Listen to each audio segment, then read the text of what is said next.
എല്ലാവർക്കും നമസ്കാരം. ഞാൻ സരിത മഹേശ്വരൻ. ഇന്ന് ശ്രീകൃഷ്ണവിലാസ മഹാകാവ്യത്തിന്റെ 6ാമത്തെ സർഗത്തിലെ 49, 50, 51 എന്നീ 3 ശ്ലോകങ്ങൾ നമുക്ക് പഠിക്കാം. ഭഗവാൻ ഗോപന്മാരെ രക്ഷിക്കാനുള്ള പുറപ്പാടാണ്. ആദ്യം 49ാമത്തെ ശ്ലോകം ചൊല്ലാം. ഇതി സഞ്ചിന്യ ഗോവിന്ദോ നളസ്തംഭമിവ ദ്വിപ ഉദമൂലയതിന്ദ്രസ്യ ഗർവേണ സഹ പർവ്വതം. വളരെ ലളിതമായിട്ടുള്ള ശ്ലോകമാണ്.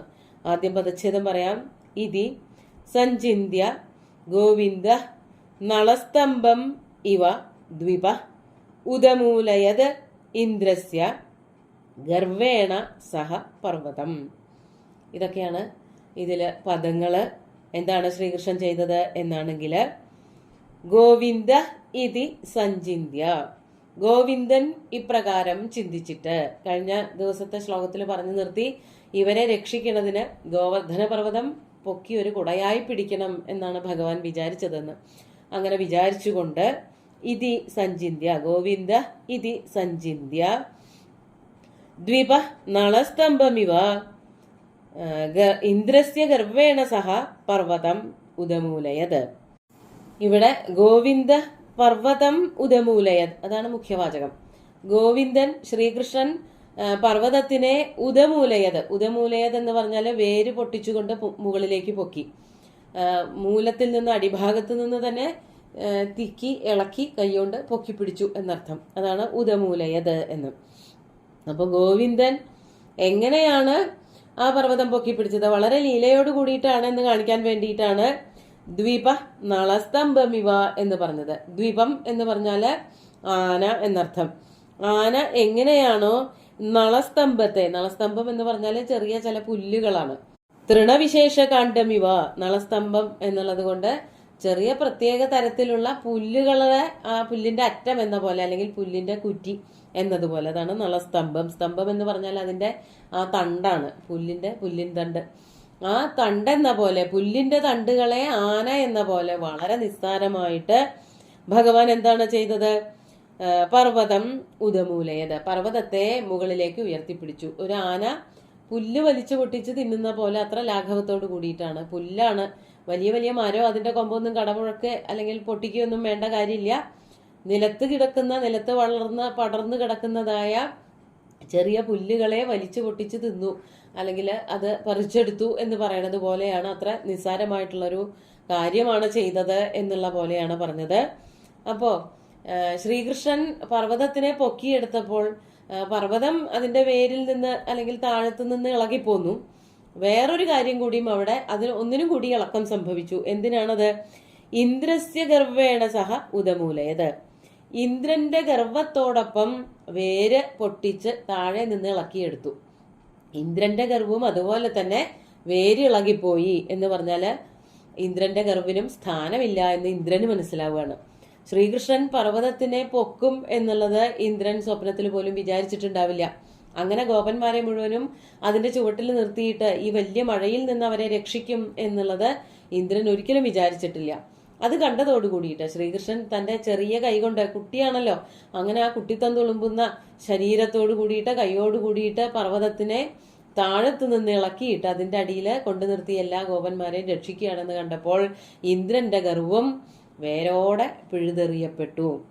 അതാണ് ഇന്ദ്രസ്യ ഗർവേണ സഹ ഉദമൂലയത്. ഇന്ദ്രന്റെ ഗർവോട് കൂടിയിട്ട്, ഇന്ദ്രന്റെ ഗർവവും വേരോടുകൂടി പിഴുതെറിയപ്പെട്ടു. അതുപോലെ തന്നെ പർവ്വതവും വേരോടുകൂടി പിഴുത് മുകളിലേക്ക് പൊക്കി എന്നർത്ഥം. എന്നിട്ട് എന്താണ് ശ്രീകൃഷ്ണൻ ചെയ്തത് എന്നുള്ളതാണ് 50ാമത്തെ ശ്ലോകത്തിൽ പറയുന്നത്. ശ്ലോകം നോക്കൂ. തം കന്ദുകമിവാദത്ത കരേണ കമലേക്ഷണ ശക്രഃ പ്രഹരണാശങ്കീ യഥാ ജായേത കമ്പിത. ആദ്യം പദച്ഛേദം പറയാം. തം കന്ദുകം ഇവ ആദത്ത കരേണ കമലേക്ഷണ ശക്ര പ്രഹരണാശങ്കീ യഥാ ജായേത കമ്പിത. അവസാനത്തെ 2 വരിയിലും സന്ധിച്ഛേദം ഒന്നുമില്ല തന്നെ.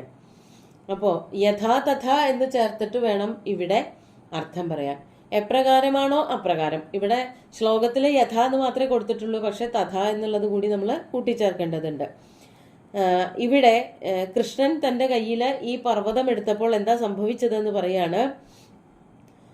കമലേക്ഷണ കരേണ കന്തുകം ഇവ തം ആദത്ത. കമലേക്ഷണനായിട്ടുള്ള താമരക്കണ്ണനായിട്ടുള്ള ആ ശ്രീകൃഷ്ണൻ കയ്യിൽ കരം കൊണ്ട് കയ്യുകൊണ്ട് കന്തുകമിവ ഒരു പന്തെടുക്കുന്നത് പോലെ, അവിടെയും നിസ്സാരമായിട്ട് തന്നെയാണ് വർണ്ണിക്കുന്നത്, പന്തെടുക്കുന്നത് പോലെ തം തം ഗിരിം അതത്ത കന്തുകമിവ അതത്ത പന്തെന്നതുപോലെ കയ്യിലേക്ക് എടുത്ത് വച്ചു. ഒരു പന്ത് അങ്ങനെയല്ലേ, വളരെ ലാഘവത്തോടു കൂടിയിട്ടാണ് പന്തിനെ നമ്മളൊക്കെ കൈകാര്യം ചെയ്യുക. അതുപോലെയാണ് ആ വലിയ പർവ്വതത്തെ ശ്രീകൃഷ്ണൻ തന്റെ കയ്യിലേക്ക് എടുത്തു വച്ചത്. ഏതുപോലെ ശക്രൻ ഒന്ന് പേടിക്കണല്ലോ, ഇന്ദ്രന്റെ അഹങ്കാരം ആദ്യമേ തന്നെ പോയി എന്ന് പറഞ്ഞു. അതിന്റെ കൂട്ടത്തിൽ ഒന്നുകൂടി പറയാണ്, യഥാ പ്രഹരണാശങ്കീ ശക്ര കമ്പിത ജായേത തഥാ കമലേക്ഷണ കരേണ തം കന്തുകമിവ ആദത്ത. ഇവിടെ പറയണത് യഥാ എപ്രകാരമാണോ പ്രഹരണാശങ്കീ ശക്ര. പ്രഹരണാശങ്കി എന്ന് പറഞ്ഞാല് അടി കിട്ടുമോ എന്ന് പേടിക്കുന്നവൻ, പ്രഹരണത്തെ പേടിക്കുന്നവൻ, പ്രഹരണമുണ്ടോ എന്ന് സംശയിക്കുന്നവനാണ് പ്രഹരണാശങ്കി. പ്രഹരണാശങ്കി ശക്ര എന്ന് പറഞ്ഞാല് എന്തുകൊണ്ടുള്ള അടി കിട്ടുമോ എന്നാണ്. ഭഗവാൻ താഴത്തു നിന്ന് പർവ്വതം പൊക്കിയെടുത്ത് ആ പർവ്വതം കൊണ്ട് ഒരു അടി കണ്ട് കൊടുത്താലോ എന്ന് പേടിച്ചിരിക്കുന്ന ശക്രൻ. അങ്ങനെ ശക്രൻ പേടിക്കും വിധം, അതാണ് യഥാതഥ. എപ്രകാരമാണോ ശക്രൻ പേടിക്കുന്നത് അപ്രകാരം. അപ്പോൾ ഇവിടെ പറയണത് ഇതാണ്, പ്രഹരണാശങ്കീ ശക്ര യഥാ കമ്പിത ജായേത. പേടി ഉണ്ടാവുമ്പോൾ ഈ പർവ്വതം വെച്ച നിസ്സാരമായിട്ടുള്ള ഒരു വടി കൊണ്ടോ ഒരു മരം കൊണ്ടോ ഒന്നും അല്ല അടിക്കണത്, ഒരു പർവ്വതം കൊണ്ടൊക്കെ അടിക്കാൻ വരിക എന്ന് പറഞ്ഞാൽ സ്വാഭാവികമായിട്ട് എല്ലാവരും ഒന്ന് പേടിച്ചു പറയ്ക്കും. ഇന്ദ്രനായാൽ പോലും പേടിച്ചു പറയ്ക്കും. അതാണ് ഇവിടെ സുകുമാര കവി പറയണത്. അങ്ങനെ കമ്പിത യഥാ ജായേത, എപ്രകാരമാണോ വിറച്ചു പോകുന്നത് അത് കാണുമ്പോൾ തന്നെ ഇതുകൊണ്ട് ഇപ്പോൾ വല്ലതും കിട്ടുമോ എന്ന് സംശയിക്കുന്നവനായി തീരുന്നു ശക്രൻ. ശക്രൻ എന്ന് പറഞ്ഞാൽ ഇന്ദ്രൻ എന്നാണ് അർത്ഥം. ശക്നോതി രിപൂണാം ഉന്മൂലനെ ഇതി ശക്ര. ശത്രുക്കളെ മുഴുവനും ഉന്മൂലനം ചെയ്യുന്നതിലും മിടുക്കനായിട്ടുള്ള ആളാണ് ശക്രൻ. ആ ശക്രൻ എന്ത് ചെയ്തു, ആ ഇന്ദ്രൻ എന്ത് ചെയ്തു, പർവ്വതത്തിനെ ഉന്മൂലനം ചെയ്ത് പറിച്ചെടുക്കുന്നത് കണ്ടപ്പോൾ വല്ലാതെ പേടിച്ചു പോയി. അങ്ങനെ വിറയ്ക്കുമാറ് ഇന്ദ്രൻ ഈ കാഴ്ച കണ്ട് വിറയ്ക്കുമാറ് ആ പർവ്വതത്തിനെ പൊക്കിയിട്ട് ഒരു പന്ത് കയ്യിലെടുത്ത് വച്ചിരിക്കുന്നത് പോലെ വളരെ ലളിതമായിട്ട് വളരെ വിലാസത്തോടുകൂടി കയ്യിലെടുത്ത് പിടിച്ച് അങ്ങനെ നിന്നു എന്നാണ് ഇവിടെ വർണ്ണിക്കുന്നത് കവി. നമുക്ക് 51-ാമത്തെ ശ്ലോകം കൂടി നോക്കാം. ഗോപാലാനാഹ ഗോവിന്ദ കരേണധരമുദ്വഹൻ ഗാഃ പ്രവേശയതച്ഛിദ്രം മദ്രേർവിശത ച സ്വയം. ആദ്യം പദച്ഛേദം പറയാം. ഗോപാലാൻ ആഹ ഗോവിന്ദ കരേണ ധരം ഉദ്വഹൻ ഗാഃ പ്രവേശയത ഛിദ്രം അദ്രേഹ വിശത ച സ്വയം. ഭഗവാൻ കയ്യിൽ ഒരു പന്തെടുത്ത് വെക്കണത് പോലെയാണ് പർവ്വതത്തിനെ എടുത്ത് വച്ചത് എന്ന് പറഞ്ഞു. എന്നിട്ട് എന്താണ് ഉണ്ടായത്? ഗോവിന്ദ കരേണ ധരം ഉദ്വഹൻ. ഗോവിന്ദൻ തന്റെ കൈകൊണ്ട് പർവ്വതത്തിനെ പിടിച്ചിട്ട് കയ്യിന്റെ ഉള്ളനടിയിലേക്ക് പർവ്വതത്തിനെ എടുത്തു വച്ചതിന് ശേഷം ഗോപാലാനാഹ ഗോപാലന്മാരോട് ഇപ്രകാരം പറഞ്ഞു. എന്താണ് പറഞ്ഞത് എന്നുള്ളത് അവസാനത്തെ, അതായത് 3-4 വരിയിലാണ് പറയുന്നത്. അതിനുശേഷം വേണം ഗോപാലന്മാരോട് ഇപ്രകാരം പറഞ്ഞു എന്ന് പറയാൻ. എന്താണ് ആദ്യം പറഞ്ഞത്? അദ്രേഹ ഛിദ്രം ഗാ പ്രവേശയത. ആദ്യം തന്നെ ഗോപന്മാരോട് വന്നിരിക്കാനല്ല പറഞ്ഞത്. ഏറ്റവും വലിയ ധനം എന്ന് പറയുന്നത് പശുക്കളാണല്ലോ. ആ പശുക്കളെ ആദ്യം രക്ഷിക്കൂ. അതാണ് അദ്രേഹ ഛിദ്രം. അദ്രിയുടെ ഛിദ്രത്തിലൂടെ, അതായത് ഈ പർവ്വതം അങ്ങോട്ട് പൊക്കിയെടുത്തപ്പോൾ അതിന്റെ ചില വക്കുകളും വഴികളും ഒക്കെ ഉണ്ട്. അതിന്റെ ഉള്ളിൽ കൂടെ അങ്ങോട്ട് പ്രവേശിപ്പിക്കാനാണ് പറയണത്. ഛിദ്രത്തിലൂടെ, അതിന്റെ രന്ധ്രത്തിലൂടെ, ദ്വാരത്തിലൂടെ, പർവ്വതത്തിന്റെ ഛിദ്രത്തിലൂടെ. അതിനൊരു വിടവോ അല്ലെങ്കിൽ ദ്വാരമൊക്കെ ഉണ്ടായിട്ടുണ്ടാവും. അത് പൊക്കിയെടുക്കുമ്പോൾ അതിനൊരു വിടവുണ്ടാവുമല്ലോ.